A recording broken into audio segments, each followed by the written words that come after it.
too. That's class. This is going to go.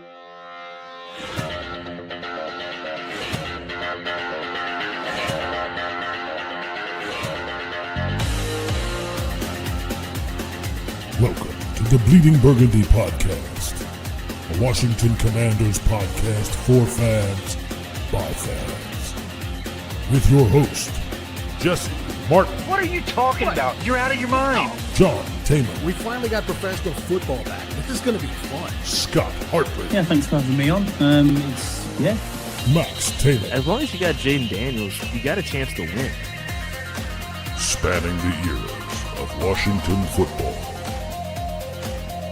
Honoring the past. Commanding the future. And now, the world's worst podcast host, John Taylor. Hey, everybody, it's me, John Taylor, the world's worst podcast host here at the Bleeding Burgundy Podcast, and we are now calling ourselves the BBP because we're cool like that, and, you know, we're trying to look younger for the next generation. Hang on a minute. We got people out of order here. Okay. There we are. So, hey, man, it's been a kind of a busy week. I know everybody's dying for the draft. Jesse, you're going to Pittsburgh next week with the International Fan of the Year, Andy Burroughs. We'll talk more about that in a minute. But before that, I want to get to you and say hey to you and say, hey, Jesse, our good friend from Southeastern Virginia, Rex Cathcart.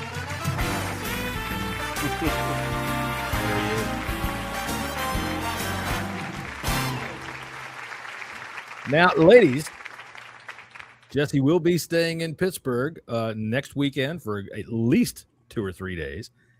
I would suggest line up early. That's all I got to say. How you been, man? Doing all right. You know, I did a celebrity lookalike thing on TikTok, right? Right. And, they give you 3 different celebrities that you look like. George the Animal Steel. One was The Rock. The Rock. The other was Sloth. The Rock. You were Gonzo the Great from the Muppet Show. They said, "Look, here he is, right here."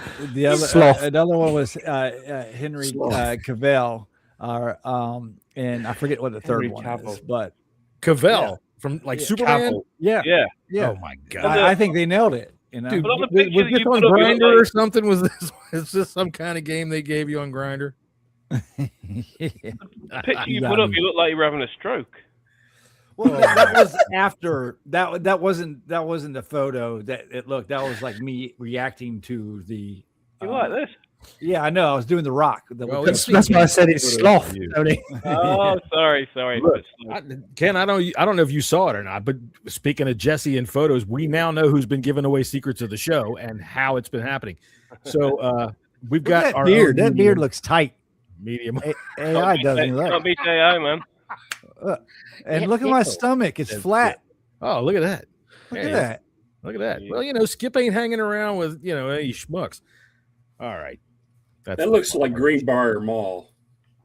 I don't know if it is or not. Jesse knows what I'm saying. Ken's down at the hangout. It does look like Greenbrier. Yeah. All right. Well, since we've jumped out of order, there's our good friend down there, Ken Johannesen.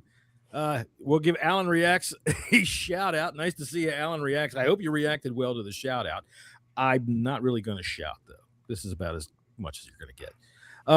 Anyway, Ken Johannesen, our good friend down there, the official draft expert of the Bleeding Burgundy Podcast, BBP. How are you, sir? Doing okay today. Yeah? I know the last couple of weeks you've tried to have me on, but I've had medical issues. Mm-hmm. I'm still dealing with it today, but not as bad. So we'll get through it. Okay. That sounds like you got a diaper on, so I'm all right with that. Well, I will tell you this. Incontinence is a thing, you know. Hey, listen, BBP is what we are. We're the BBP. You are the Burgundy Burner, which makes you the BB at the BBP, which goes. Isn't that how you spell that? You're reaching here. You're really I'm really reaching. And speaking of reaching, if you're in a dark theater, look out.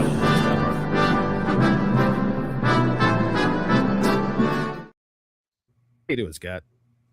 Evening, gentlemen. Yeah, all good. Absolutely fine. It's been a long, long week at work, and I am glad I am not at work anymore. So, yes. Now, you have less than a week left as the International Fan of the Year.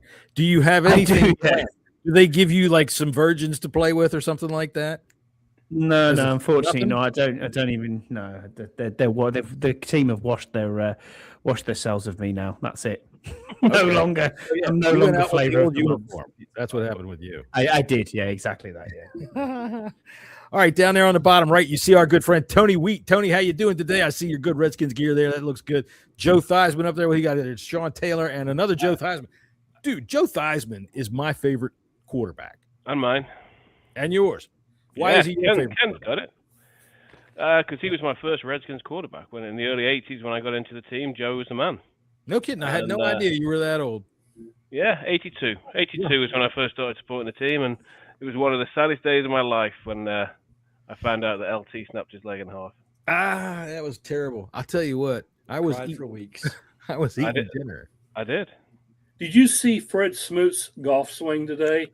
No. You know, No, I heard about it on the radio though. yeah, he hit it and it went sideways. It went about 40, 50 yards, and that's it. And I'm thinking, there's the Joe Theismann punt for you. Pretty much. Although I think I could probably punt it farther than Theismann did. And I don't think I could do what Smoot did. Yeah. Tony, that Yeah, jersey, you got it, Ken. yeah, signed by him. Oh, really? Oh, that's Yeah. better than mine then. Oh, I don't know. They're all good. I didn't realize actually it was not a conscious thing to be as Redskins as today. I didn't realize until 5 minutes before the show that it was 5 minutes before, so I just grabbed the first thing to hand, and it happens to be all old Redskins stuff. Well, at least it wasn't your wife's closet. Well, I'll tell true. you what. I don't care. If anybody that's watching this podcast, look, this is a podcast about the football team that we all love and have loved for a long time, and they've been called the Redskins, the Washington football team, and now the Commanders. And that's where we are with them. The Braves, So, they've been called the Braves too. they were the Braves as well up in Boston. But okay, so this is we honor it all. We honor it all. But I got Jaden there just in case. there you There go. you go. All right, cool. You can't cover that with your head. Good gravy. Surprised you yeah. found the extra hanger. We got to get Scotty a new tiny little helmet with the new logo on it. I'm running out. Absolutely. Right. I tell you what. All right. It's about apt to have a tiny helmet, John. You're correct. Yeah. But, Hey, man, fill the pram twice, like you like to say. Yeah, absolutely. All right. So, dude, let's start off with the uniform. I'm just gonna say right off the bat, home run into the parking lot. They clobbered that thing out of the field. I know that I know particularly one in particular over here. He's gonna have some snippies, but I thought that for what they are able to do, for the brand that they've got, for the hand that they've been dealt, man, I tell you this, and Ken, I'm sure, and Tony, when I looked at that white uniform with the burgundy pants, it looks like them. It looks like my team. beautiful. It's beautiful. With that, obviously the W, but it looks like my team. Yeah. And that's what I'm going to say. Jesse, for the first of our adversarial comments, go ahead. I don't really have much adversarial comment. I love the uniforms. I mean, that's us. That's what we just what we know. What we've known for years and years and years. The one small, I mean, it's not even really a big issue. The one issue that I do have, I love the black uniforms. Absolutely love them. Yeah. I do think it looks like an error to me, but I wish they just did the spear kind of like this instead of all the way through. It looks a little bit too busy. I just don't like how busy the W looks. I just wish they would have stopped, the shaft into the W and then come out the other end of it instead of going all the way through.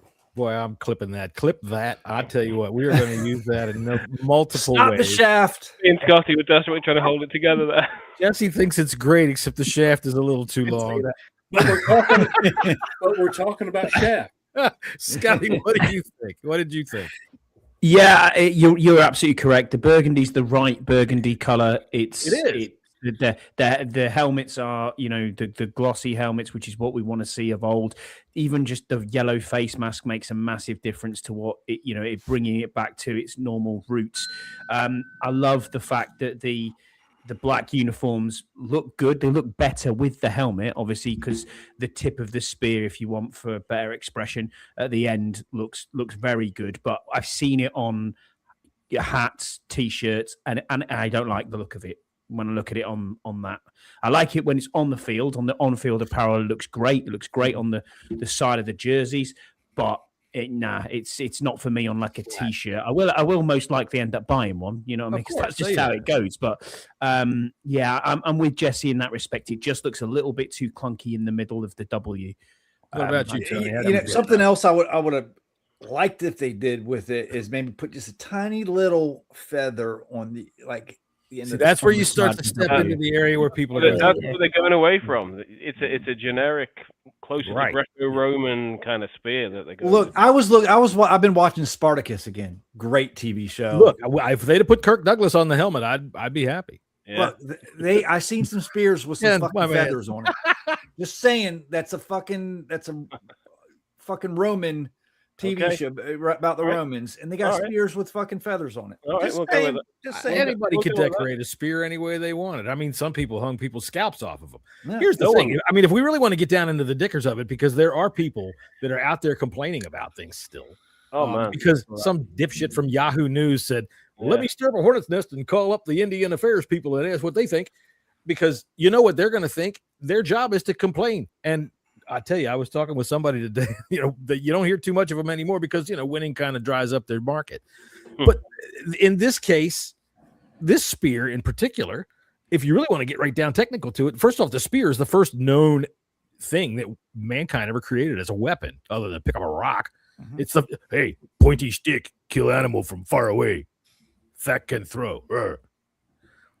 And that one looks like a Roman spear or any other kind of spear made of metal. If people want to still hang out their thing and say, it throws back to the Native Americans, whatever, they had stone spearheads. So if you really want to get technical, Ken, am I way in the weeds? Tell me what you think. You're an old-time fan like me. It's funny you bring up the Roman spear.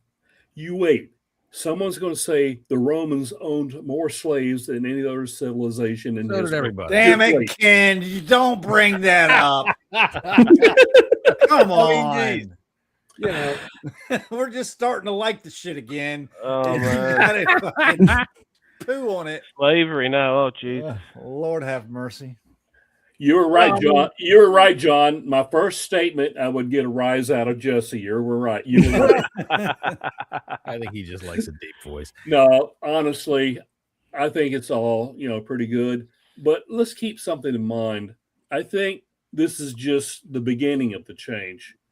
Agreed. I think it's going to be adjusted a little bit over the next few years. Oh, sure. And by the time we have the new stadium, a lot of things will be in place. Maybe not everything. But I think you'll see some alterations here and there. And you're still going to have whatever number of detractors. That's the way it is. But this is just starting. And I would say, based on everything I've seen, my own personal opinion, it's a darn good start. I'm kind of going to push back on that a little bit because I think that they have decided this is what they're invested in. This is what they're going to go with. They're going to make it work.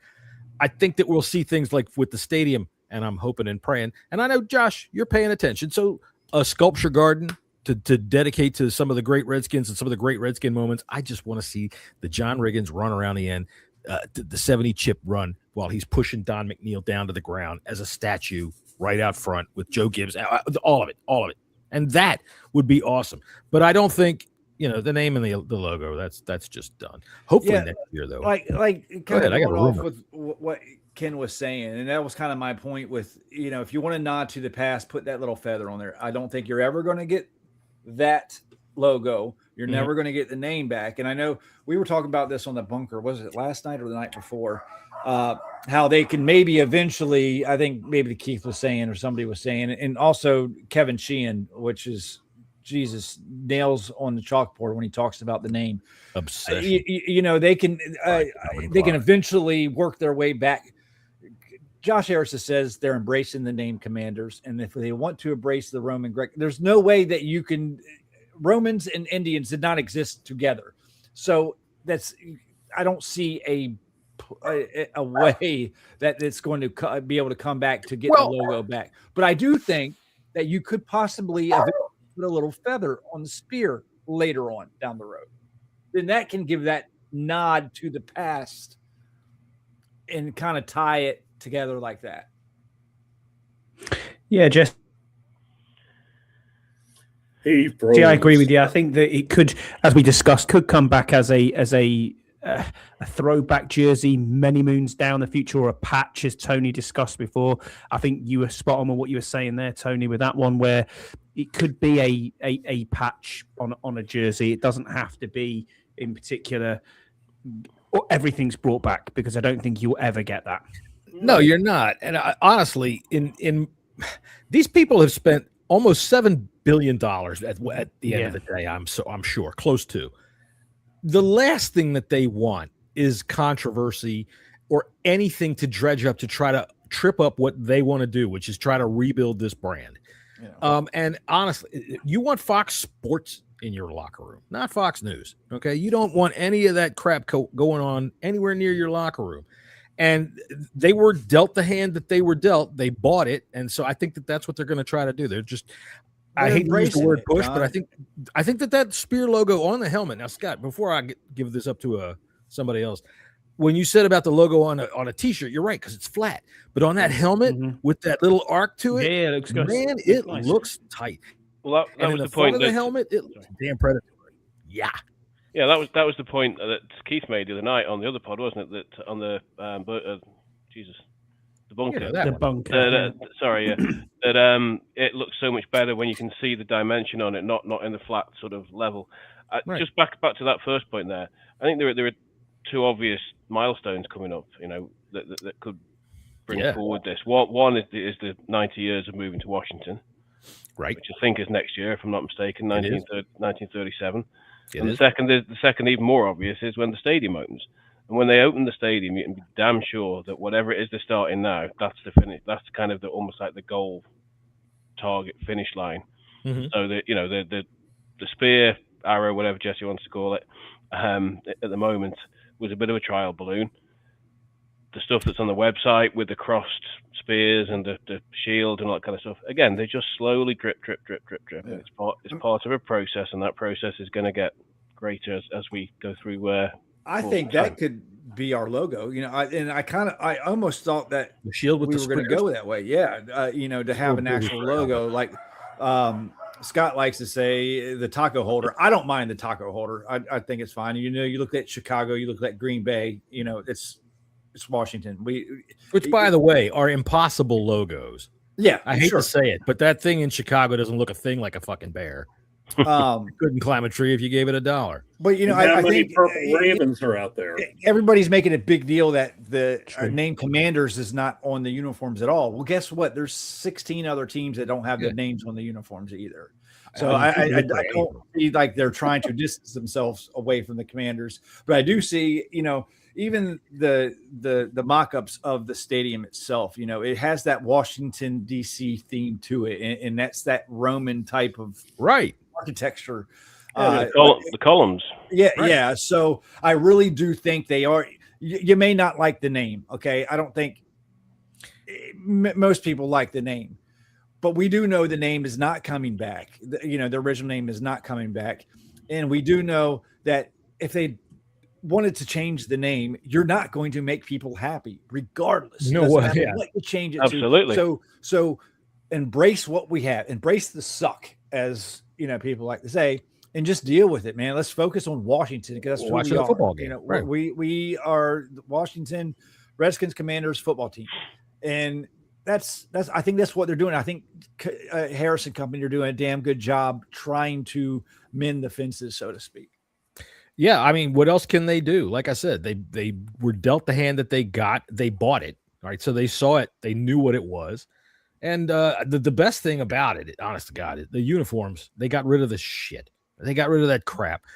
You'd said before that it's the right shade of burgundy, which, you know what? All these people, they put the two shades of burgundy up together with one another and say, look, they're the same. Yeah, but they're not the same when you offset them with different colors. And that's what you see with what we have now.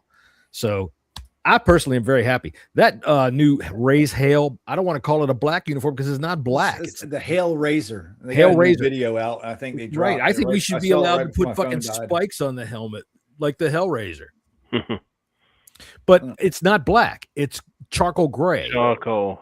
With that, so, and it's got that flake in it. So with the light, and it makes that whole, oh man, the color looks goddamn good. And they have the alternate stripes on the, oh man, I love it. I love John, it. You're a graphic designer. Can we not just get someone who can design an emblem or a badge, please? Look at those lines, seriously, Scotty, right behind me. You see those? Those are perfect symmetrical lines. I mean, you know, it just looks like it's been done on MS Paint by a 5-year-old. I mean, beautiful. it's shocking. I don't mind the logo. It don't either. It doesn't excite me, but it's not floating my boat, and it's not the old logo. But I don't actively dislike it. It'll grow on you, and so the name does too. Especially in my opinion, with the way that they're trying to brand it as leaders of men, leaders of warriors. Right throughout history, any society that you can think of. That's why I was talking to some people on social media today, telling me all about how, who do you think they're talking about? This is cultural appropriation all over again. I'm like, no. The spear. Honestly, the first time some freaking moron picked one up off the ground and stabbed at something that was trying to kill him, he said, "Hey, this could work." So don't talk to me about who owns the spear. If the spear is what you look at and say that's my culture, better fix yourself, because you're probably the same person that bitches and says that the bullet is my culture, which it's not. I mean, Mark Klaus was talking, wasn't he, about the trying to actually define better what a commander is in the context of the team, and it's difficult to do, and you can kind of see what they're trying to do with this whole kind of thing with Warrior. Now, obviously, they can't call themselves the Warriors for all the trademark licensing and all that, or if that, I mean, that might just be an excuse. I don't know, but so at least they're trying to create an identity. And you might say, well, they already had an identity, but you can't really do much about that now. So you've got to give them credit. They're trying to tread an incredibly fine line between the past and try to create a future. And they also know, like Jesse said, they're never going to please everybody. Nobody ever will in life. So, you can forget that as well. I do. I think I do. No? All right. Well, occasionally, John. There is that one woman in New Jersey, but we won't go there. So, all right. I didn't like the black uniforms before. I like these now. I like them a lot. I love the black uniforms. I love these even more. Yeah. I want one of those gray helmets as a mini helmet. I just like old-fashioned block numbers. Really? No. Okay. Go ahead. Tell me, Ken. No, that's all right. No? All right. He thought better of it, ladies and gentlemen. You know what that means. It was serious. All right. So did we have any other Commanders news this week? Was there anything out there that made you say, hey, that's new and that's interesting other than this, obviously? Did you see the Ravens at Merriweather Post Pavilion? You guys don't know what Top Golf, wasn't there? There was Top Golf this week. That's right. Thank you for reminding me. It's Friday, late in the day. I'm not paid to think anymore. I'll tell you what. I think that the Top Golf for the Commanders is going to get around in college and start to become one of those things that guys are going to want to be here for that. Yeah. Well, the Niners did it as well, didn't they? And they've been doing it for years, and I think that's where Peter's got it from. Hang out with Kyle Shanahan. What do you think? Oh, I'm sorry. Go ahead, Ted. You had something. No, go on, Ken. I've talked too much. No, I was listening. Everybody stops talking at once. All right, so finish your thought, Tony. Go ahead. No, I thought it was fascinating, the Top Golf thing. Not that they do that, because obviously they've done that for the last couple of years now, but the fact that they had all 8 of the guys who I think we're possibly going to draft. They're like 20 guys. They had 20 guys, but they had all 8 of the guys who I think will be on the list to draft with the seventh pick. So, the fact that they had them all together in the one place at the one time, I think is probably unprecedented. Yeah, I think because it's so this year there's a lot of unknowns, especially in that top 10. They just want to see whoever's going to be there available for us to pick at 7. They want to see what, and this is the reason why they do it. They want to see what these kids are going to do in social settings. How are they you know, interacting with other people. And I think that's probably part of their scouting when they're looking for quote unquote commanders. You know, are you a commander? Are you a leader? Are you a follower? You know, not to say being a follower is a bad thing or anything like that, but I think they're just trying to get they're getting some more information out of it other than just sitting one-on-one and having meetings. All right.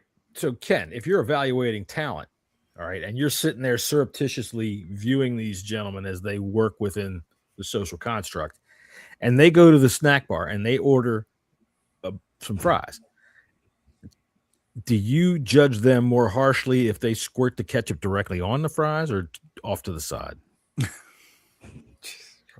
I'm actually more impressed if they squirt the ketchup on someone else. Really? All right, especially for a defensive guy, right? Yeah. All right. Yeah, I like the Top Golf thing, man. I think it's pretty cool. Yeah, it's I like it too. The first year that it was done 2 years ago with Jade and that whole group, and there was reports came out that Jade didn't like it or he had problems with it, and that turned out to be 100% false. And it turned out everyone enjoyed it, so they did it again last year. And now it's a thing. It's like you said. Colleges are going to be hearing about this, and a lot of these guys are going to want some top 30 visits with Washington. Not all of them will get it, but it's, you know, something to create a buzz with all the prospects out there. Sure. Yeah. And that's not a bad thing. So I think this is something that Washington, no, they didn't create it. That was San Francisco years ago. Mm-hmm. But now Washington has taken it to the next level. So we'll see who does something similar. But I think it's making a buzz right now, and I think it's here to stay. The Jets tried something similar to this, but it was one of those things where they had adopted a highway, and they had all the top 30 guys come out and help them walk up and down the highway on a Saturday and pick up trash. They didn't like that. But that's how the Jets do business. Yeah, that's not good. What did you think of them canceling their visit with David Bailey? Scott, you haven't said anything. Were you over there throwing out awful people out of our chat? No, not at all. No, I wasn't. No, I was just listening, and let people. I know, yeah, he's terrible. Anyway, no, shout out to Yam. He's good. He's a good guy. Yeah, top golf's an interesting concept, but it's been here. What? How long? This is the second year we've done this now, or is it third? Third, isn't it? Yeah, third. So I think it's here to stay, as Ken says. But yeah, I mean that's news-wise, that's pretty much it, isn't it, John? I can't think that you wanted to bring up the Ravens uniform, and there's been other tweaks as well to uniforms. I mean, I really don't care about their uniform. It's just that the way that they did the reveal at Meriwether Post Pavilion was pretty cool. I thought. I want to know, has anyone ever seen a purple raven? No. Nor a blue lion. Nor a blue lion or an orange bear. I took some acid one time. Really? I swear, officer, it's right the fuck over there.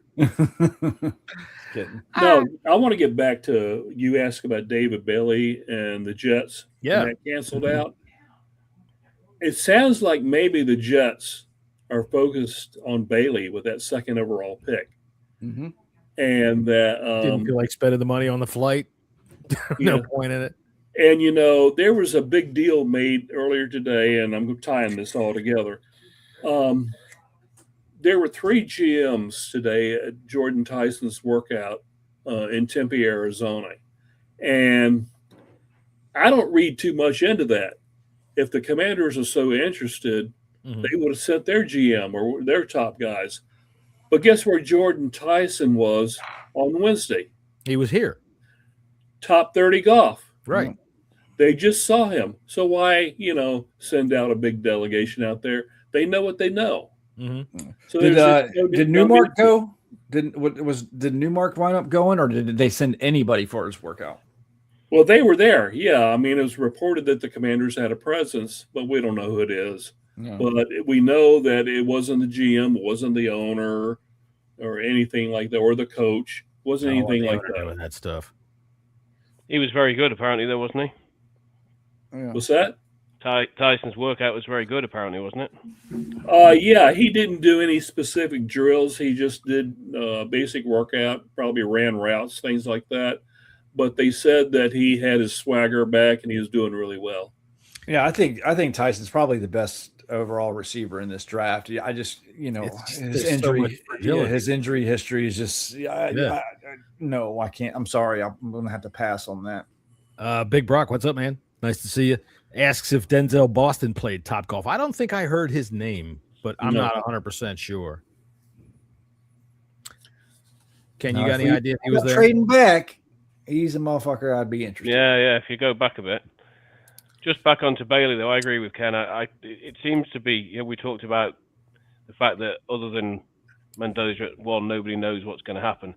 It seems to be solidifying, and a lot of stuff that I've read in the last couple of days now, that Bailey's, if not locked in at 2, is more than likely to be 2. Yeah, I'm hearing they're talking about moving from 16, the Jets, possibly back up again to try and get someone, but Dallas are apparently desperate to trade 12. So I think there might be some trades in this more than we thought there was going to be. But listening to what Newmark and Peters said the other day, I don't think there's going to be many trades here, especially in the top 5 or 6. Not in the top 10. I think the Browns could trade out of 6, but look, somebody has to stop the Jets. They're ruining too many young men's lives. You can't let them back up in the top 10 twice. It's not fair to these players. They can't stop themselves. It's just right. The trade proposal that was mooted by, was it Daniel Jeremiah with the Jets in Washington for 16 for 7, and then was it 44? I think, yeah, 44. A 4th or a 5th round pick as well. A lot of they're going to have to give up their 2nd and 3rd rounder to make that work. Yeah, they really will. And maybe it's Jeremiah Love, you need to get a bounty for that. Yeah. I believe so too. I think it's got to be. It's just because of the fact that there's like after the first 8-9 players, the talent level really drops off, and it does. Allegedly. Yeah, it does. Come on. Allegedly. You never know. I mean, we're trying to predict the future. That's why people are trying to, are talking about jumping up into the top 10, because there's really not much else afterwards. Right now, I've got not only lying season, but it's also a smidge of I've got to fill up the time somehow. Let me just make up some shit and say it season. Yeah. And right now, there's nothing that I'm taking for granted for anything. I am not surprised. All right, we've heard about little Ruben Bain was not driving well and had a bad accident and killed somebody. We're probably going to hear within the next few days that like Caleb Downs really has Down syndrome or something, and that they've just been able to hide it for this long. There's just going to be some kind of ridiculous shit that comes out right now. There will be. There'll be some story. I've got the full list of everyone who was at Top Golf though. Okay. So Arvel Reed. Before you go to that, hold on, Scott. Go ahead, Ken.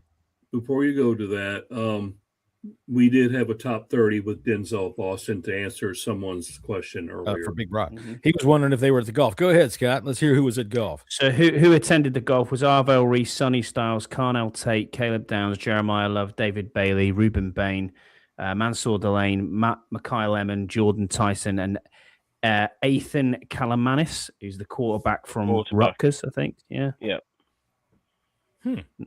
Random. I don't want to say anything and make anybody feel stupid or anything like that, but I saw some video from this thing, and Ruben Bain couldn't even hit the ball.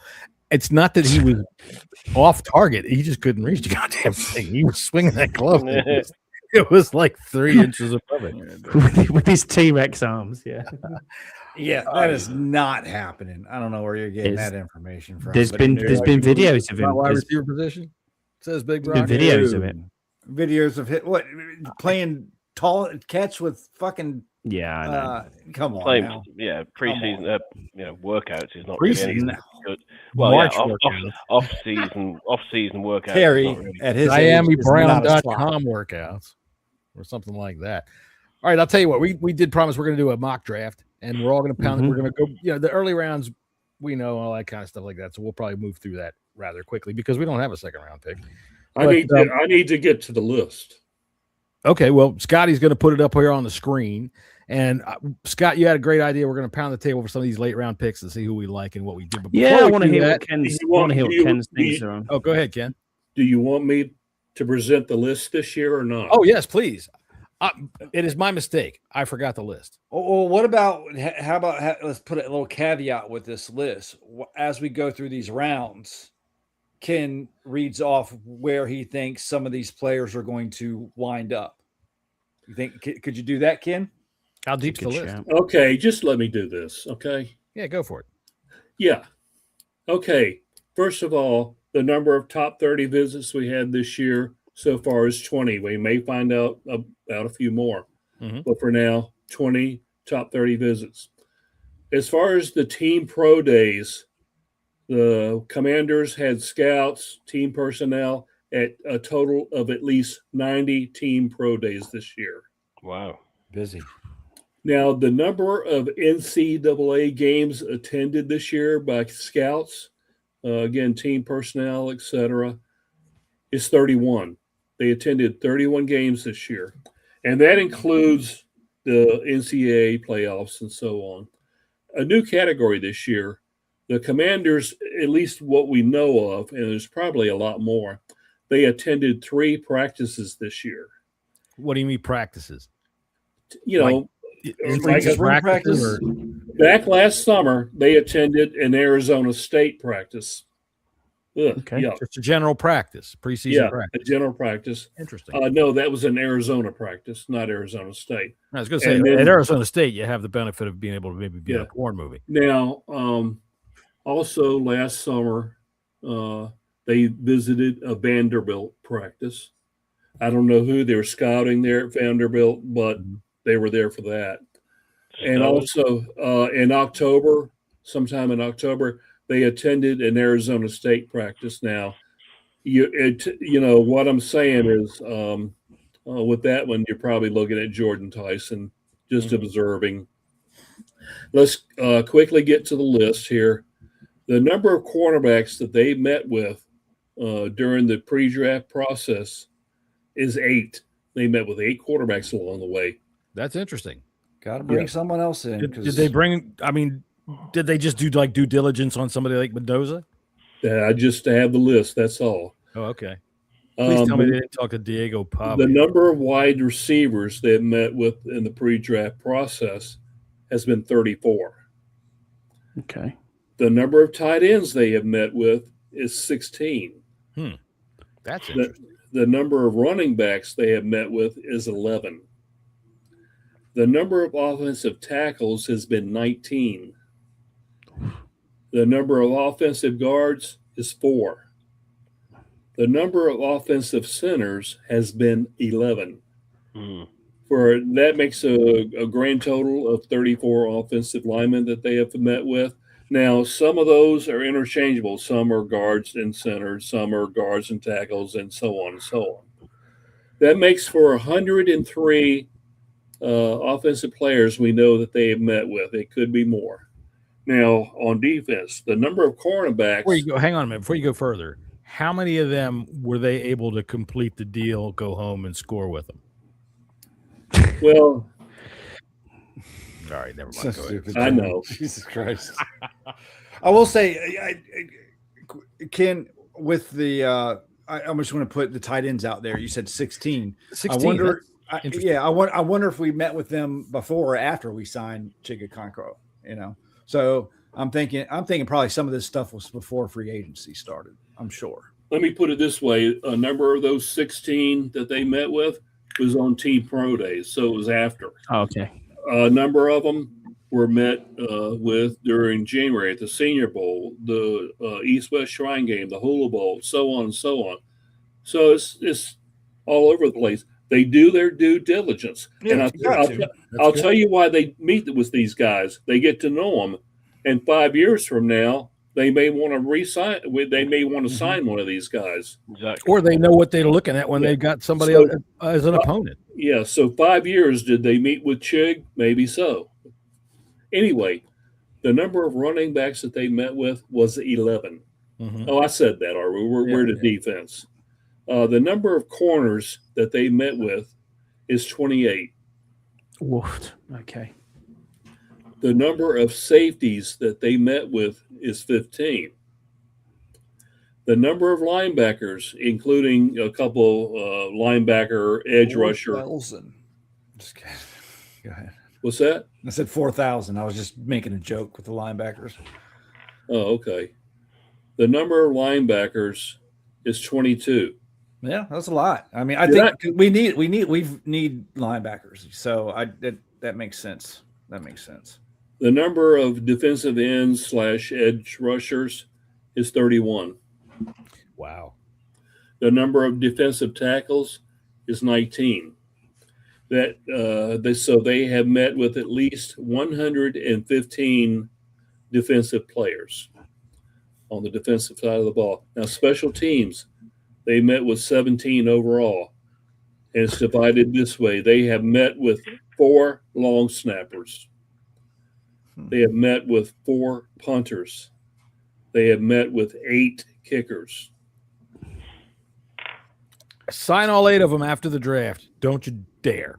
Pick one in the 3rd round. All right. Hey, John, they met with 8 of them. That's fine. Okay. I'm all for bringing them in, but, well, we'll get to all of that later on. Okay. The total number of prospects is 235, at least, that we know Damn of. right. We've been sleeping around. Now, I'll tell you what, that's doing your diligence. In recent years, in doing these lists over a number of years, we usually have a list of about 400 to 450 players. But I'm not going to say who it was, but a member of the national media got a hold of me and said he wanted to talk with me. So we got on the phone. We talked for about 2 hours, and he advised me how to kind of redo this. Okay. And he said for the very short informal meetings, he said that's not necessary to include that information because it's just not really relevant. Hey, so how you doing? Well, how's the wife? Yeah.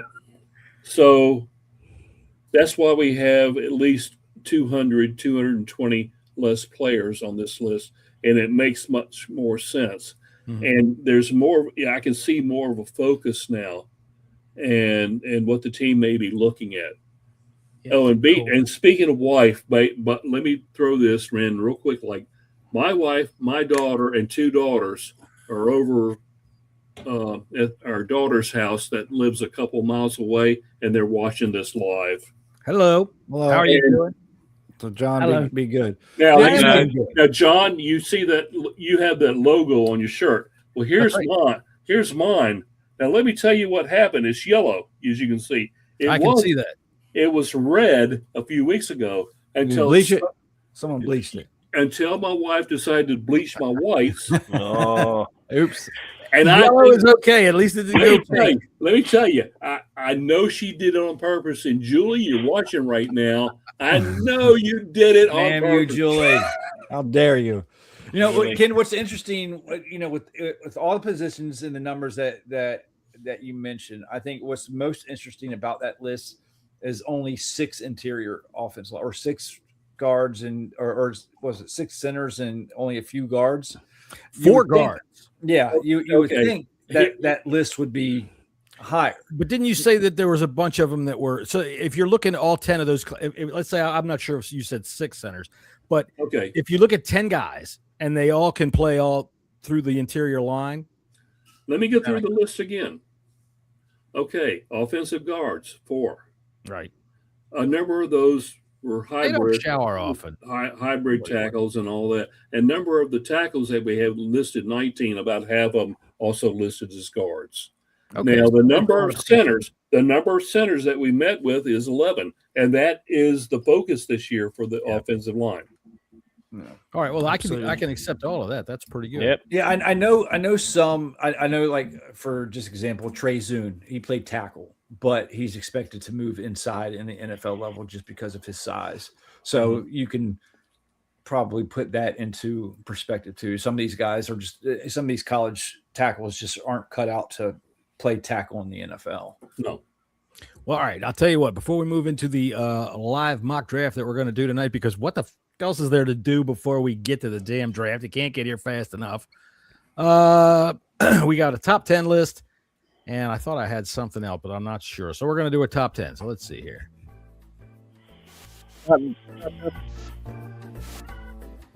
All right. So tell me when I'm not underwater. You're not underwater. I'm not underwater. All right. No. This week, let's see what we've got here. We've got the top 10 ways the Commanders can F up the draft. And, Scott, or Ken, I knew your wife would be watching. I knew your daughters would be watching. So Yeah, I'm going to hear about it. Well, I put just the letter up there. All right. So the top 10 ways the Commanders can F up the draft. Number 10. Someone in the war room goes into the bathroom, shuts off the lights, and says Dan Snyder 3 times. Don't do it. Don't do it. Nothing but problems. Don't do it. Nothing but problems there. All right, the number 9 way that the Commanders can F up the draft. Adam Peters misses the draft after International Fan of the Year Andy Burroughs convinces him to drink just one more Jaeger bomb 8 times at lunch. Now, this I could definitely see happening. That's plausible. Yes, right. Very plausible. All right, number 8 way that the Commanders can F up the draft. The production staff hangs the board upside down, and we pick Idaho State long snapper Nearden with the 7th pick.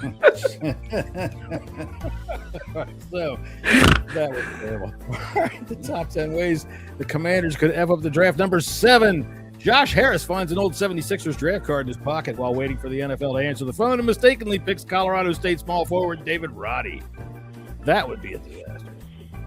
All right. Number 6 way that the Commanders could F up the draft. NFL security catches unnamed members of the front office doing cocaine in the bathroom with Jerry Jones. Damn it, Jerry. It kind of happens all the time. Damn it, This is something I should never share. Number 5. Way the Commanders could F up the draft. TV cameras accidentally show that Diana Rossini slept here commemorative plaque on the wall of the war room. Oh, Good. All right. No. Terrible. The writers on this show, I got to tell you. All right, the number 4 way the Commanders could F up the draft. Andy Burroughs calls him the Redskins when he makes the pick. And I want him to do it. I don't care. That's almost certain to happen. By the time he makes his draft pick, he's probably going to be 37 drinks in, so that would not surprise me whatsoever. Oh my God! I tell you what, Jesse, you know 100% this is going to be Burroughs. Randy, it's time for your pick. 2 seconds, lads. I've just got to calm on for the nerves. Yeah, Straight up. If you want a 5th round, yeah, I'd call them the Redskins. I would love it, and you would start. And you know what? If you really want to have some fun, they was telling me backstage, you're bringing the logo back. You would. Oh my God! We would see security tackle him on stage. Oh my God! Yeah, that would happen. All right, Cut the commercial. Cut the commercial right now. That's so going to happen, isn't it? The top 10 ways the Commanders can F up the draft. Number 3, coming back from commercial, ESPN cameras catch Jesse in a 3-way on the floor with a woman dressed as a Bengals furry and the Siren Head Cowboys fan. Well, you never know. Yeah, well, I'm with you. You're sure you never know. All right, number 2 way the Commanders could F up the draft. We should poll our fans on social media and let them make the pick. Yeah, that's something in the Browns. That'd be better than the old regime. The number 1 way that the Commanders could F up the draft. Scotty, you ready down there? Yeah, no, it's not. You got it? All right, the number 1 way that our fans, or the Commanders F up the draft. Pick a kicker.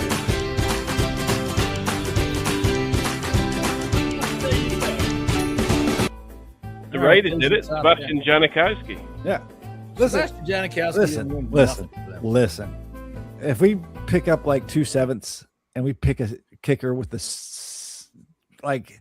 pick 279, he'd be there. Okay with that, dude. He'd be there. It's only 200. Nobody's jumping at it. Right. You know what I mean. He'd be there. No, never. Don't draft a kicker ever. One thing I don't want to see, speaking of kickers, is that we go now and just say, okay, we're all set at kicker because we signed what's his name? Oh no, Scott G. Don't even say that. If they do draft a kicker and it is Andy Burroughs' chance to say it, make him some Swedish guy, please. Make him name something like. We've been giving him for the past month, saying it's going to be somebody from Zimbabwe or somewhere that he's going to have a very difficult time. There you go. Burroughs, you should go on the tour of Pittsburgh of all the restaurants that Ben Roethlisberger's not allowed in anymore. That's quite a few of them. Be quite a few. It would be quite a few. All right, so we're going to do another mock draft here, and why not? We're just killing time until the draft. How do I put this thing back up so that we can all see it? There we go. Just press add to stage there. There we go. That's us. All right, so, my phone's dead, so I can't even look at players while we're doing this. So, all right. Well, so Scotty's got it up on the screen there. We're not going to do polls this week because you people you don't know what you're doing. All right, so here we go. We're going to pick at number 7. We're not going to make any trades today, are we? This is no trades there. This is kind of what we. Well, we could do, but this is this might be the day to make a trade. We haven't made a trade yet. Okay, we'll see. Look, he's already feeling frisky, folks. He's heading for Pittsburgh. You better watch out. Are you riding your motorcycle up there? No, I'm flying. Oh, too bad. It's a nice ride. Flying. I'm using the consensus draft board here as well. So and it's on fast. So we will look back over who is picked, but we can enter the draft now, and we will get to where we are at 7. So let's see who picked. Mm-hmm. So we'll have a quick look. We'll hide the trade offers just for now, and we'll click in and we'll have a look up here. So Mendoza went 1, apparently, according to this. Arvel Reese 2, Jeremiah Love 3, Bailey 4, Sonny Styles 5, Francis Maui Noah at 6. So on the board so far, we still have Bain Jr., Mansour Delane, and Caleb Downs. Carnell Tate and Makai Lemon are your top picks there. Our trade offers for Ken are an 8 and a 2027 third from New Orleans. This right here is something I would definitely do. If we were actually there, but you're not going to get to pick anything else. No. We're not.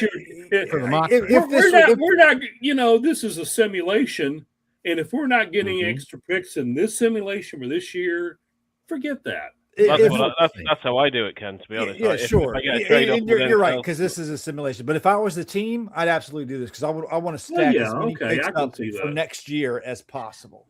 I mean, you can counter it and say, "Give me 73." All right. Yeah, let's do that. Let's see. And while they're contemplating, Ken, do you think that there's a chance that Fernando Mendoza gets arrested by ICE when he goes up to meet the commissioner? No, they're not going to do that. So I don't think there's any point then in moving back. So the choices here then are Mansour Delane, Ruben Bain, or Caleb Downs, or Carnell Tate, or Makai Lemon. I think once you get into the Spencer Fano side of it, I think that's too far. I'd go for either Delane or Bain. I would not want Bain. I think based on what Ken was telling us about the visits that they've got, they're really interested in wide receivers. And, of course, edge was a big number, too. I'm looking at Lemon. Why are you against Bain, though? Why am I against Bain? I just don't see where he's going to be as versatile as we want him to be. I think that they're going to want to do a lot of different things on the defensive line, and I think he's kind of limited. He's got a great power set. Don't get me wrong. I think he's going to be a good player. I just don't think he'll be a very good asset for what we want to do, given what else we've got available. I mean, from all the edge, or at least the top 3 edges, he's the most versatile of all 3 of them. Well, he can paint. No, I mean he can line up inside and outside. I'm a big fan of Bain, and if we pick him, I'd be ecstatic. Okay, I'm gonna counter that and say I would, if it was me here, I would take Mansour Delane in a heartbeat. That's who I'd take. Just putting that one out there. Tony, what says you? Go on, Ken. No, go on, Ken. You're to go first. Okay. For me, it comes down to Caleb Downs and Makai Lemon. I just think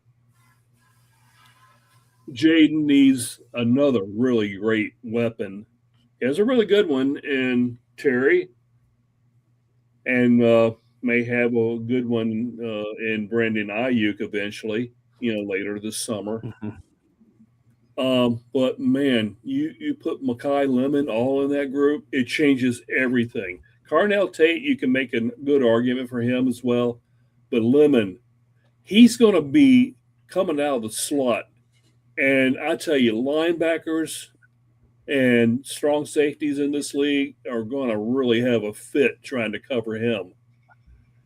And I agree. Go ahead, sorry. But that frees up other receivers for Washington. And I think with Makai Lemon, this offense is going to feast really big time. He's going to change the whole dynamic overall. But that's just me. let me ask you this, as our resident draft expert: how do you come down on draft value, positional value? All right, like you were very interested in Caleb Downs, and even though I completely agree with Mekhi Lemon, I'd be interested to know why you were interested in Downs. And like Jesse's been saying for the last couple of months, the positional value of safety at this juncture, or even somebody like Carnell Tate, who's really going to be a number 2, you got to look down the line at salary. You could throw how much into that into that conversation too. I just think for a slot receiver, it's really that's how much it's really high to pick one of these players. So where do you weigh that when you're looking at a selection like this? You talk to me? Mm-hmm. Yeah. You know, I think this is one year where you throw that out entirely, because of some of these players, I'm not saying they're generational. I don't think there's any generational players in this draft, but I think there are very, very good players. Maybe a few of them do become generational. All pros eventually? Yeah, many times, not just once or twice, many times. I think Caleb Downs has that. I think Carnell Tate potentially. I think Mekhi Lemon is just going to take this league by storm. You wait and see. You know, last year, it was early June last year, someone said, well, okay, who do you think is going to have a breakout season for Washington Commanders? And I put it up there, and I even pinned it on my social media page for about 6 or 7 months. And I said that, trying to think of his name now. The last man standing. Huh? Chris Moore. Who else caught a pass last year? Because my God, we had some. Luke McCaffrey. I put it out there, and he did break out until his injury, and so now Luke, I think, can move out to the other side. And I think he'd be fine out there, and he'd be a great 4th receiver. Lemon coming out of the slot. You know, we need to get rid of this idea. Oh, the slot is just a slot. Right. Forget that. Everything is versatile. Everybody can do all. Exactly. You know, some of the best receivers over the last 30 years have been slot receivers, period. There's, these positional, this is almost like thinking from 40 years ago. If you would have told me 40 years ago a slot receiver getting picked in the top 10, I would have agreed. Nowadays, that crap doesn't fly. And, I've been studying this draft now for 15 years. Mm-hmm. And every year there are good slot receivers come out and they take the league by storm. But now Washington has a chance to draft one. And I believe that he's in play at 7. They've had a top 30 with him. They've met with him multiple times. And I believe he's high on the list. I really do. I think now let me say something about Delane, because and I like him. I think he's a very good player. And yet I look at how this defense is going to be organized this year. If it's similar to Minnesota's, the cornerbacks are not a main feature in this defense. No, that's going to be employed by Durante Jones. The corners are important, but what's important in this defense is the front 7, period. The front 7 is the most important. Those linebackers, those defensive linemen, that's why they attacked that during free agency. Have they attacked the corners in free agency? No. And there's a reason why. We probably have the corners that we have. Mm-hmm. And they did make a signing at corner. I think their first signing was a corner. Now, I do think they could pick up one, say, in the 5th round. I think that's very possible. And that would be fine. I think there will be a few good corners remaining. But I think to get one in the 1st or the 3rd round, I don't think that's going to happen. All right. So you're in for Mekhi Lemon. What about you, Tony? I'm still in that state of being torn, and I could be persuaded on several things, but I am edging towards Bain at this stage. So we got 2 for Bain. We've got 2 for Lemon. Scotty? Delane. Oh, for Pete's sake! I think. Listen, listen. You want to go to Delane? Look, let me put this out there because with the receivers that are available in the front of the draft and even in the back end of the first round, you can still get a good receiver in this draft in the third round. I agree. You know, I think the only offensive player I would take in the top 10 this year would be Jeremiah Love. Obviously, he's gone, just because he's a unicorn. I think we still got to go defense, and I would even be willing. I would rather take Caleb Downs. And y'all know how I feel about Caleb Downs. But listen, Caleb Downs is going to be a good player.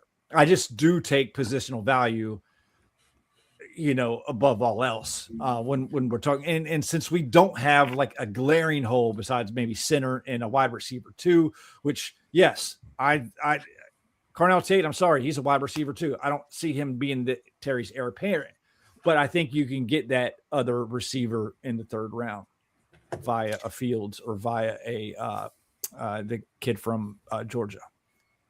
So let's look at Lemon then. We going with that?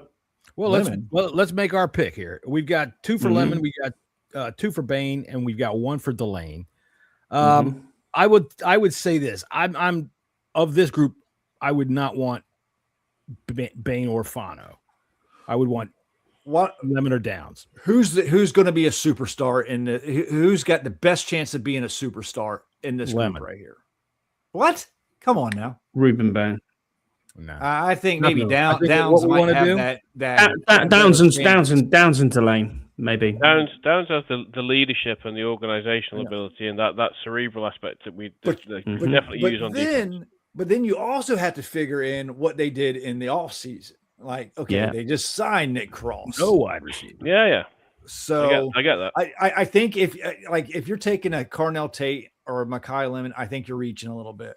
Tate, I can understand where you're coming from with Tate as a 2. Even though I think Lemon, I think you could groom to a 1. But I think also those numbers nowadays, they're all interchangeable. Yeah, I do think they're going to be good players. I don't get me wrong. I'm not shitting on the players. I'm just looking at like how we set up this, what they've done to the in free agency. You know, they set themselves up. They can pick any of these players, and we should all be fine with it because they're all good players. Let's not. But if you're looking at the value, you know, you're going to take a slot receiver, which they don't get paid like, you know, your outside receivers do, or you're making a coin flip on Carnell Tate on whether he could be a wide receiver 1 or not. I think I would go defense here. All right. Well, I'll tell you what, y'all make a decision. What does the chat say? Where's the chat? I don't got the chat up. What does the chat say? Delane has a lot of potential to be a Pro Bowler. 2 for Delane. People are saying, but people are also saying Ruben Bain. So, who's the most important player on our team right now? Jaden Daniels. I mean, it's Jaden Daniels. Exactly. So give him weapons. Thank you. I mean, we just got. Well, no, you just made my point. You just made my point. Thank you. So you're going to overreach for a player? It's not an overreach. It's not an overreach. I agree. That it's not an overreach because I know Jesse, you don't think he's more than a 2, and okay, he doesn't appear on the face of it to have the sort of wow factor of Jamar Chase or Malik Neighbors coming out of college, but you can't definitively say whether someone's going to be a 2 or a 1 at this stage because Justin Jefferson was the 23rd pick of the draft. He was picked behind Jalen Reagor. So don't tell me though that receivers all over the draft. Yeah, but I just don't think you can put somebody in a box at this stage to say this guy's only going to be a 2. I mean, I've seen Tate mocked as high as like 3. And 6 to the Browns. So it can't be a reach for him to be taken at 7 if there's talk of him even being a top 5 selection. So fair point. I'm just going. I'm going off of my feelings. Yeah, absolutely. You know what I think this team needs to do, and we need star players. We don't need solid contributors. Okay, we need stars, and I don't see it other than Jeremiah Love. I don't see any stars in the first half of this first round as far as offense goes. Stars can be made. Okay, what I'll say to that is look at the board right now. Let's say next Thursday night we're at this point, and it's exactly as we see it now. And then think about last year when Terry McLaurin was hurt for most of the season. Who was the great receiver other than maybe Deebo Samuel? Chris Moore. He had a good, there you go. Right. That's my point. But we didn't have any. We didn't have any depth, Ken, and we were expecting. Team, so if their number one receiver goes down, they're in trouble. Struggle. I tell you though, exactly my point. They're in trouble. So why not mitigate that right now? Not only that, but I think Mekhi Lemon could be developed into a top flight receiver. I mean, look, try to take this argument. Hold on a minute, Jesse. Hold on. Try to take this argument back a few years and try to attach it to Terry McLaurin in the third round. All right. If you would have said back then Terry McLaurin in the first or second round, people would have said you're crazy. Well, I agree with you. We can get a quality receiver in the third round when we come up on our pick. For all the mocks that we've done, we've seen it happen. But I think that when you have a chance at it, I think Lemon can be a star, and a star can be made by a system. Go ahead. Yeah, the thing about any player that you choose, they can. We've already picked about this. I will be fucking pissed off if this team picks fucking this receiver right here. That'd be the most ridiculous pick in the world. Who did we take? Did we take Lemon? Yeah. He's all it's got now. The fucking fan base would fucking flip shit if that. Well, happened. big deal. I tell you something. A lot of this fan base have the head shaped like a fucking paper spike. So this is a terrible trade. So I'm not even interested in that at all. So now we're at 71. And we have Anthony Hill Jr. is the top prospect on the board at 52, linebacker out of Texas. See, look at that. Brazil's there. What? Brazil. See what I mean? That's madness. Yeah, that's what I'm saying. It's madness. Jesus. You have Mike Washington. Oh man. You have Mike Washington Jr. He's a running back out of Arkansas. Derek Moore's the highest edge. You have probably still got Ted Hurst. You probably got Ted Hurst. Yeah. I bet you have. Yeah. Let's have a look. Yeah. You have Fields. Yeah. Fields is there. What's the center situation? Scribling's been mocked. Sam Hex. So high. We can't pick a center now. Yeah. No. Well, I would look at defense now and say, what have you got in the cornerback room? Malik Muhammad's great for me. That's one I would like to pound the table for. But yeah, I like Malik Muhammad here. I would like. Let me see. What edges are on the board there? You got Derek Moore. Yeah, Derek Moore's a good edge. He's good. Derek Moore is someone I really like. He has the size, he has the athleticism, and he's pretty persistent. Yeah, he has a good motor about him. So if you want a good third-round defensive player, especially at edge, Derek Moore is a good choice. Who's the edge that's opposite David Bailey? Romello Height. Is it Romello Height? Yeah, we've met with him as well. I think so.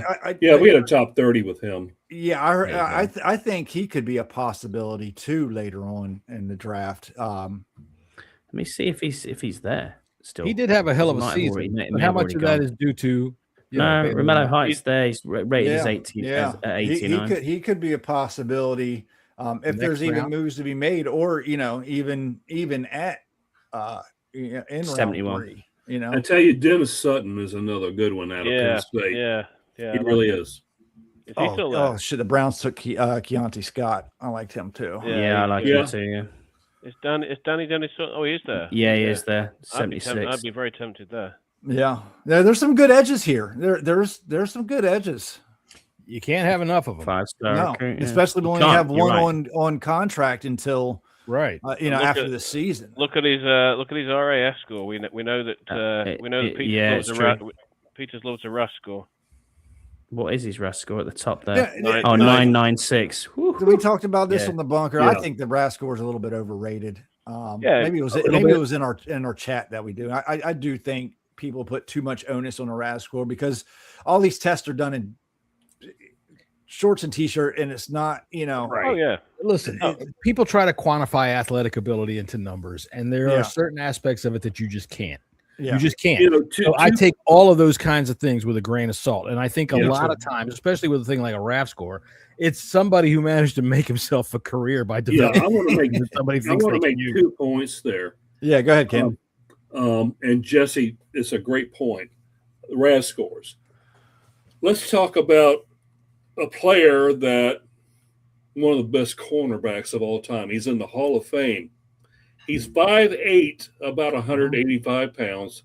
The guy's name is Darrell Green. Mm-hmm. Do you realize that he would have had not necessarily a low score, but he would have had a low score because of his size. So it was 7.6 or something. Somebody did that for Darrell Green. Yeah. And I'm sorry, but Kenley Platt has done a great job with the RAS scores over the year. That's just a great service. I appreciate what he does. Just But another metric. But I think you can't measure a guy's heart. There's no way. And Darrell Green, on his size alone, would have scored much lower.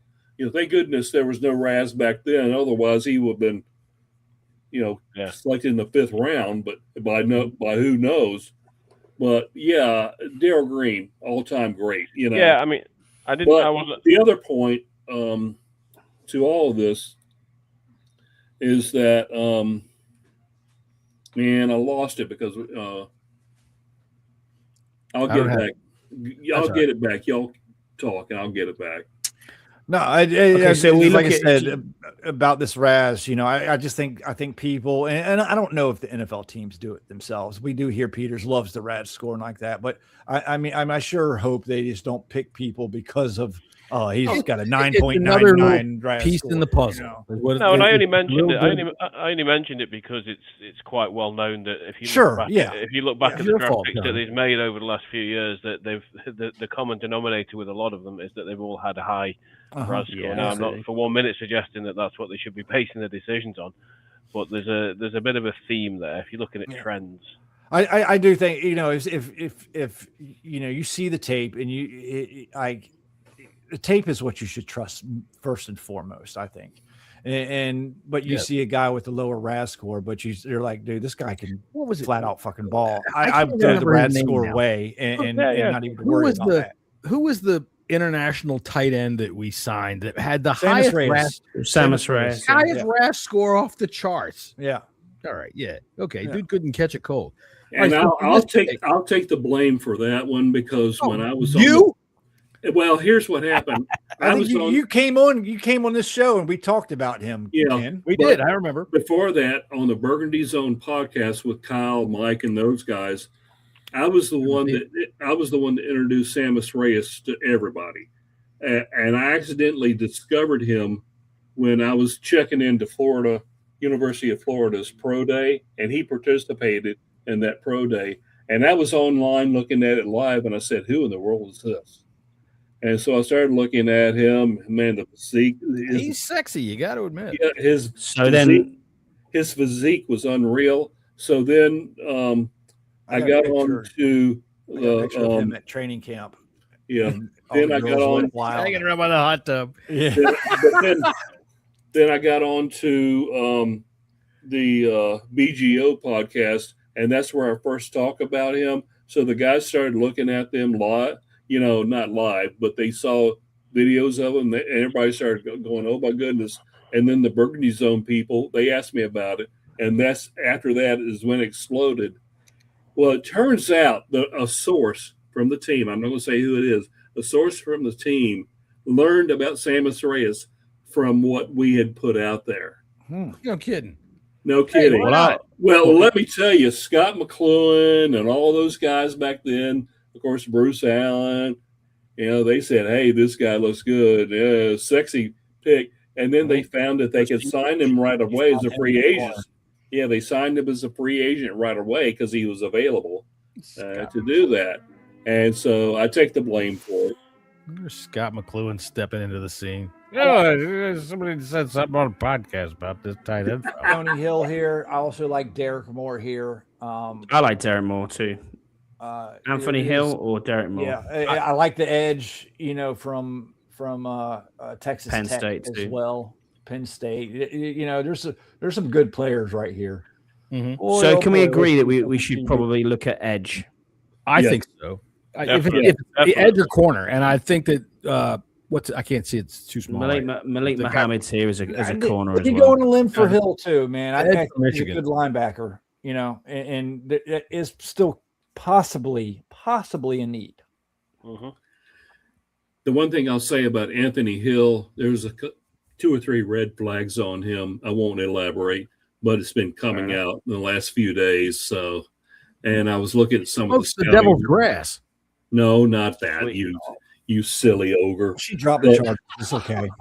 Should we look at Derek Moore then? What do we say? Derek Moore? Derek Moore. I'll be interested to find out what these stories are when they come out. Yeah, Derek Moore. I like that one. I Dennis Sutton too, but a little bit more to Derek Moore. So my vote's Derek Moore. Quarterbacks are available again. Just real quick before we pick. Yeah, no worries. Derek Moore. Corners are Malik Muhammad, Will Lee, yeah, and then you're into the Tarico Davises of the world and Dalen Everett. I like Dalen Everett. Go ahead with the edge. Yeah, me too. Get to the quarterback. The cornerbacks get better. Go with Moore. To the quarterback. Did I say that right? Yeah. Got you. Right. Derek Moore it is. So now pick 1, 4, 7. Boy, look, everybody's been waiting. Trailing down the ball. Yeah, they have. Sorry about that. Man, how do those teams pick so fast? That's amazing. Yeah.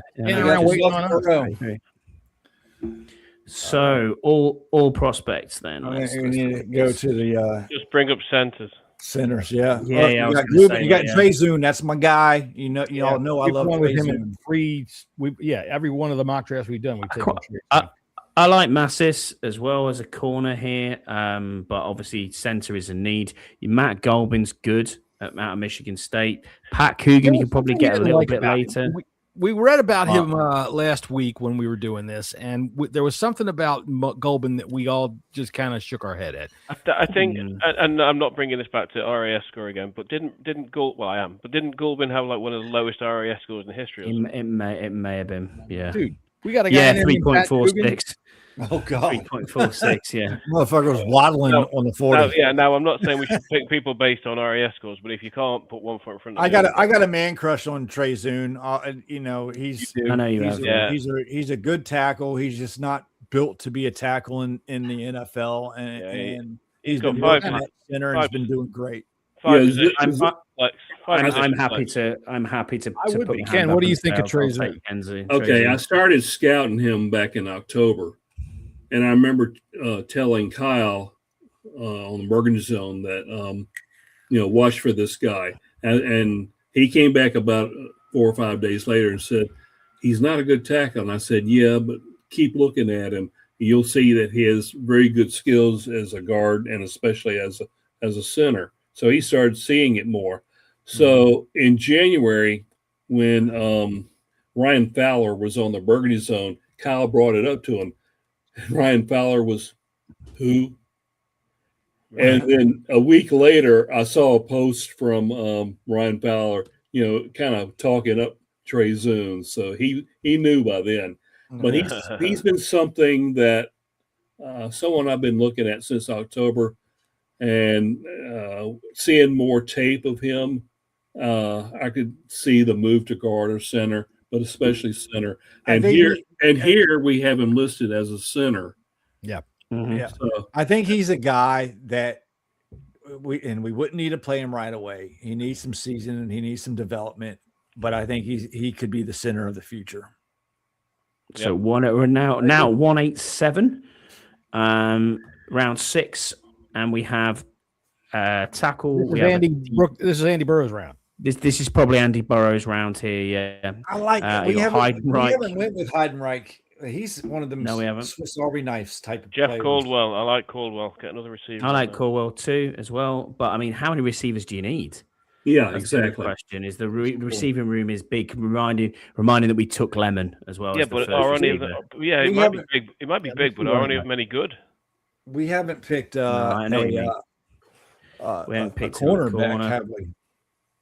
TJ Hall's Fuller from Toledo. Not very good. Fuller's okay, but at that's 215. So where are we at? Toledo's produced some pretty decent corners. Well, so I think this is a developmental guy, no matter what. I think we could get him the next pick. I think, especially down this low in the 6th round, the numbers that they're at is not important. You're just picking upside traitsy players right. at this point. I see a player right there. Don't move it. I see a player right there that would fit into this team really well. They have met with him. They've had a private workout with him. Landon? Yes, Landon Robinson of Navy. Very underrated. Let me tell you. I started looking at him more and more. The leverage that he produces is like anything I've ever seen. Unlike anything I've ever seen. 6.5 sacks as a tackle. That's pretty good. 8.5 tackles for balls. He made some plays. I don't know how he did it, but part of it is his leverage. He just knows how to get low, and then he has a burst. Look, tackle is a sneaky need for this team. Not this year, it is. But in and the like future. I said, that front 7, you need to really beef it up. I'll be right back, guys. Always. What do you think? Landon Robinson would be a big time steal here. What are the rules here now these days about drafting midshipmen? Do they have to? All right. Here's the deal. Yeah, here's the deal. If they are on an NFL roster, their service is deferred. Now, once they're Napoleon McCallum rule. Yeah. Now, no, it's not even that. Once their career is over, then they have a 2-year commitment. Okay, right. Okay. So it could be 10 years from now. It could be next year. Okay.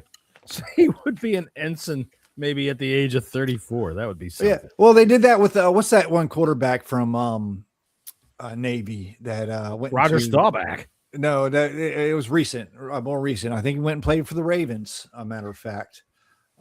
Shit. Well, I mean, there's been a couple like Napoleon McCallum I mentioned. They made a special deferment for him. Yeah, because the Raiders drafted him early because he was a hotshot running back, and they stationed him out in San Francisco so he could be close to the Raiders. It was Navy's quarterback, and this was within the past 5 or 6 years. It was the Navy's quarterback, and they moved him into a wide receiver, and he got special leave to play in the NFL.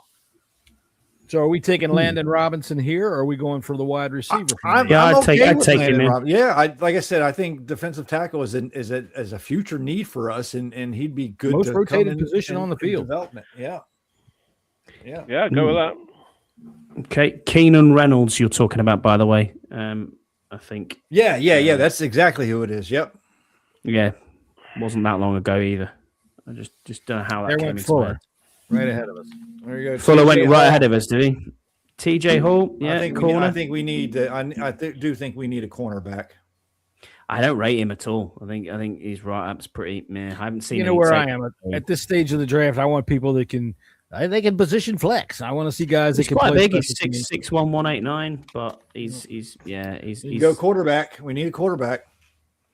K Klubnik's always in and around here as well. I mean, I think we should wait for the probably 7th round if we're going to waste. Is Cole Payton still there? Where's he played? QB. He's North Dakota. No, gone. He's gone. Cade Klubnik. I'm sorry, I'm just not drafting somebody with that name. You're a dick. I am. I'm a dick. I'm not drafting somebody named Klubnik. So I genuinely, I think we should go TJ Hall here. What does everyone think? I'm all right with that. Yeah, me too. Cool. Yeah, we need. So that would be Burrow's pick, TJ Hall. So that's an easy name for him to pronounce. You can do that, Andy. There you go. He should have been the Alzarillum. Hold on, go back. Was it Alzarillum? That should have been. Yeah, right. What about that one there? A tight end out of Indiana, Riley Nowazowski. That's the one. Pick him. This is pure upside. You know, you can go with Adam Randall, another 7th round running back. Add to the mix. Bring up the safeties. Bring up the safeties. It's not going to be much here now, but we can have a look. Yeah, Okay, go down a little bit. Well, no. You got Style. Sonny's brother, Styles Jr. Styles Jr. Yeah. All right. Didn't Styles Jr. run like a there he is. 4.27 or something? He ran some obscene 40-yard dash. But he could be available. He very As well a could be potential free available. agent. It's not even a write up on it. Yeah, a free agent. Imagine waking up on Monday having missed the draft and somebody said, "Yeah, guys, we got Styles." Like, yes, come on. Okay. Right.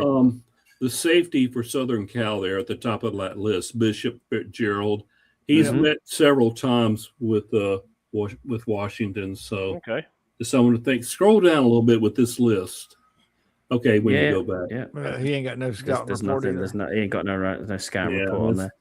All we know is he's Catholic. Scroll down a little bit. Wyatt Williams from Ole Miss. He's been Everybody Who are you looking for? Okay, I guess Cole Wisniewski was already taken here. Yeah. We're getting into the undrafted free agent. I don't really have a thought on this. I just want to say Xavier Nwankpa. But what about the QB?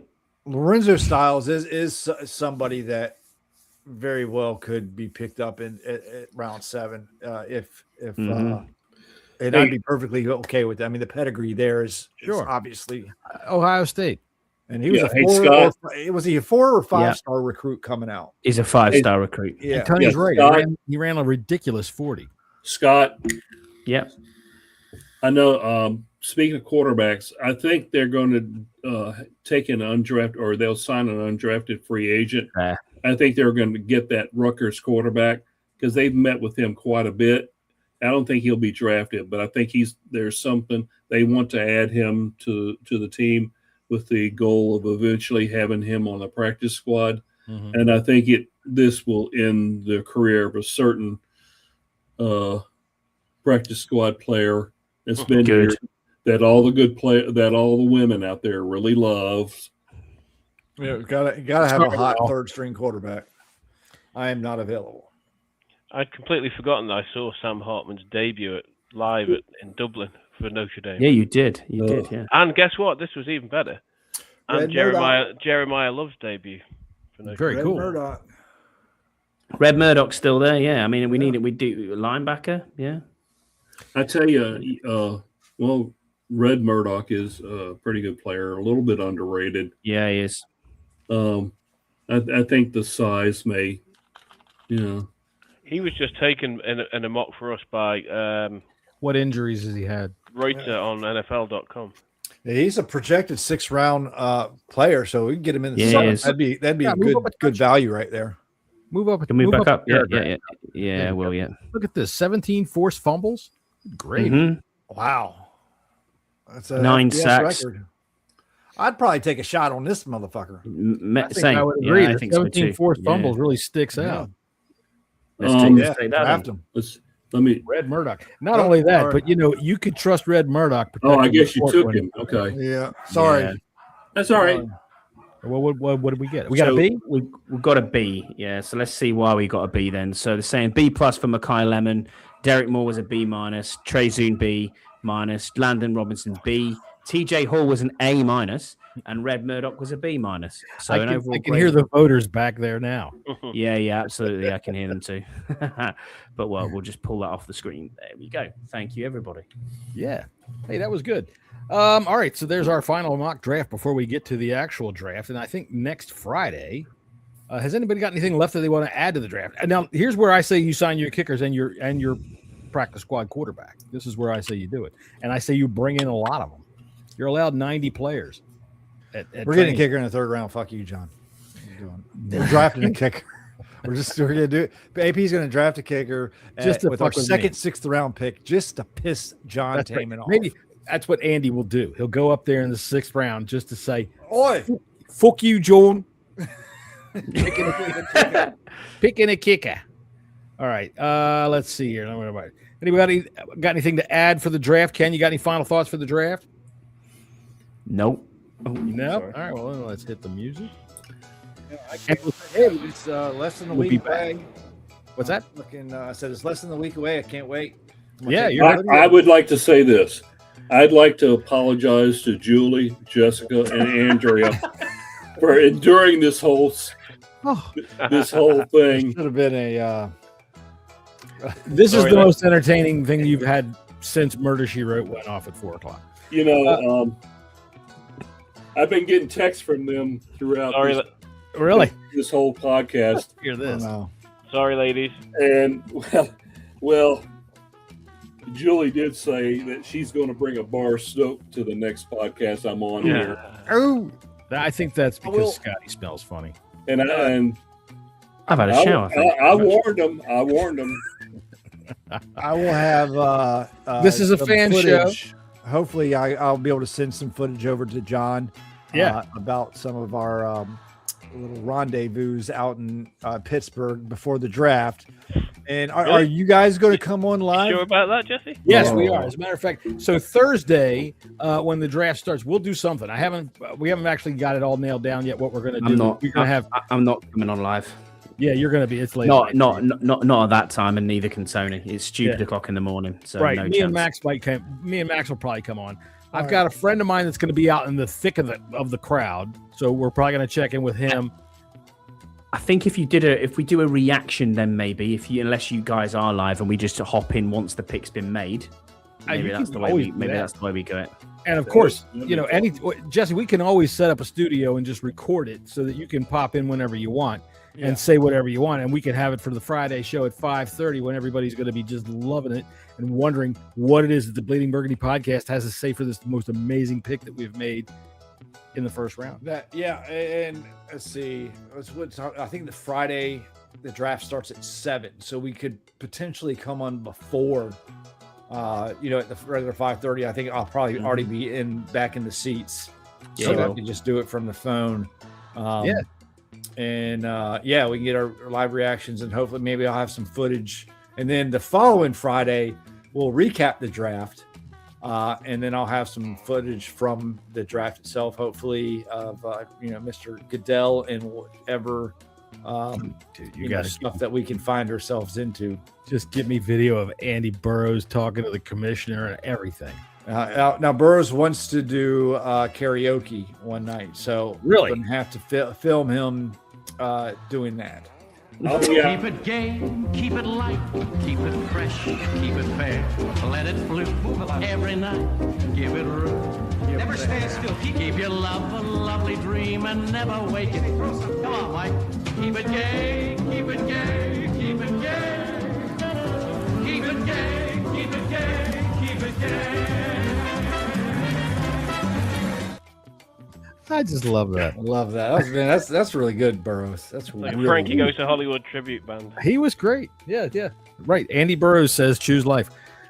All right. So we will be back Thursday at some point. Max and I will carry you through the draft because God knows for some reasons people like to watch us watch TV.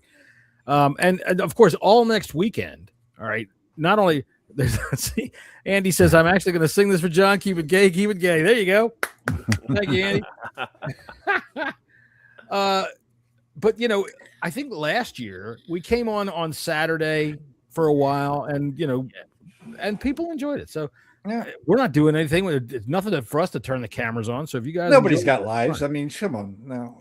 And that's the first time that Scott probably has ever had a plane that he is riding on being tracked by someone. Really? Remember that? I don't know about that. I tracked. You tracked me the whole way. Yeah, it was quite cool. Well, Ken, if you want to track me, I'm leaving from Patrick Henry International Airport. No, Newport News. Now it's called the Newport News International. Oh, yeah, that's right. Why don't they call it the Patrick Henry Airport anymore? It used to be called the Patrick Henry Airport, but now it's Newport News. Are you going straight to Pittsburgh? No, they're flying to fucking Charlotte. Excuse my language. What? I'm sorry. Yeah, I'm going to Charlotte, then coming up to Pittsburgh. You got to go backwards to go forward. Yeah, I'm going backwards to go forward. That's crazy. Yeah. Well, it's because the Earth is flat.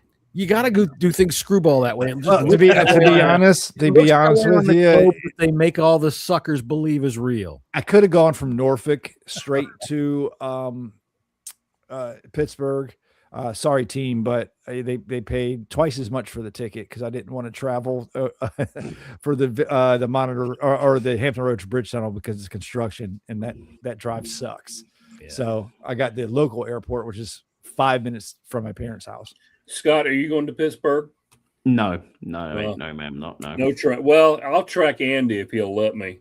Oh yeah, you can track Andy. I think you're allowed to just based on international terrorism laws.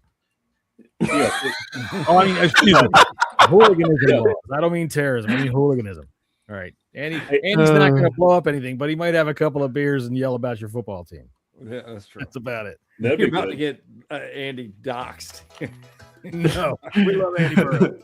We love Andy Burroughs, and I congratulate him on being the International Fan of the Year. I hope you have a great time, man. I really do. It should be a great experience for you. And hey, you like the baseball? Try to hit a Pirates game if you can. You know, all day Saturday, you're not going to be doing anything for hours while you're waiting for us to pick. Go to a Pirates game. I don't think they're playing. No, they're not home. Oh, I guess not. They wouldn't be. That would really be a hassle. Too bad. Yeah. Well, you can go hang out where the Pirates Stadium is and say, you know, if I was here on a day that they had a game, I'd go. But you can't. All right, so Andy, please say with the 6th pick, the Washington Redskins select. That's what I'd love to see. So until Thursday, we will see you all. Everybody, listen, man. I know everybody's itchy. I know everybody's they can't stand it, but it's coming. It's coming next week. So everybody, spend your money this week on new Commanders gear and have fun. We'll see you next Thursday. Later.